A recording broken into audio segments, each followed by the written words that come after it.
Actuellement, au niveau du calendrier, on est à la livraison du dernier rapport, c'est-à-dire qu'on va préconiser en fait la dose qu'il manque à la céréale pour finir son cycle. Farmstar a livré donc les cartes du troisième apport. Maintenant, il faut commencer à interpréter les cartes et pour ça, il nous faut quelques données très importantes. Il faut notamment connaître la date de prise d'image. Celle-là, elle vous est indiquée sur le PDF qui vous a été envoyé. Dans le dessin que vous avez sur la vidéo, elle est encadrée en mauve.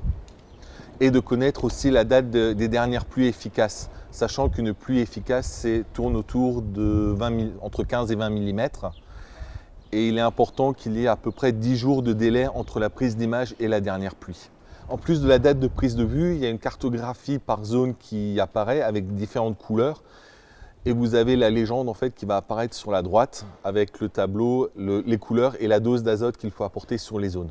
Chaque couleur va correspondre à une dose d'azote.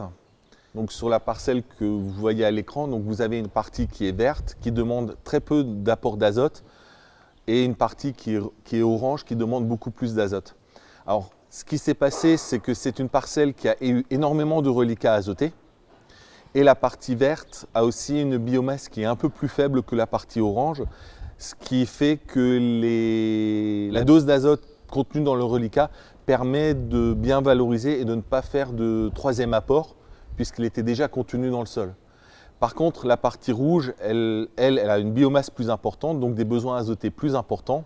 L'agriculteur a fait son apport entre le 15 mars et le 30 mars, et la pluie est intervenue le 12 avril. Et encore, sur le secteur, il a plu très peu, et la prise d'image a eu lieu le 15. Donc l'azote qu'il a apporté à ce moment-là n'a pas été valorisé, ce qui fait qu'on arrive sur des doses qui sont, dans cette parcelle, relativement élevées, autour des 80 unités.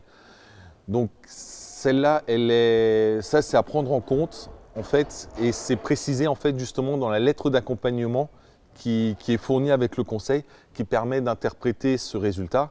Et dans cette lettre d'accompagnement, pour cette parcelle-là, elle indique qu'il faut diminuer la dose d'azote qui a été conseillée par le service Farmstar. Actuellement, on est au stade de nœud, donc il y a l'apport qui est à faire rapidement. Par contre, si la parcelle est verte, c'est-à-dire qu'il n'y a pas besoin d'amener d'azote, vous pouvez faire l'impasse.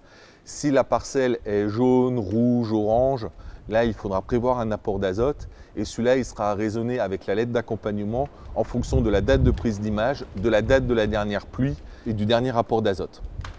Sachant qu'il faut compter à peu près 10 jours entre une pluie efficace et la prise d'image pour que le conseil soit pertinent.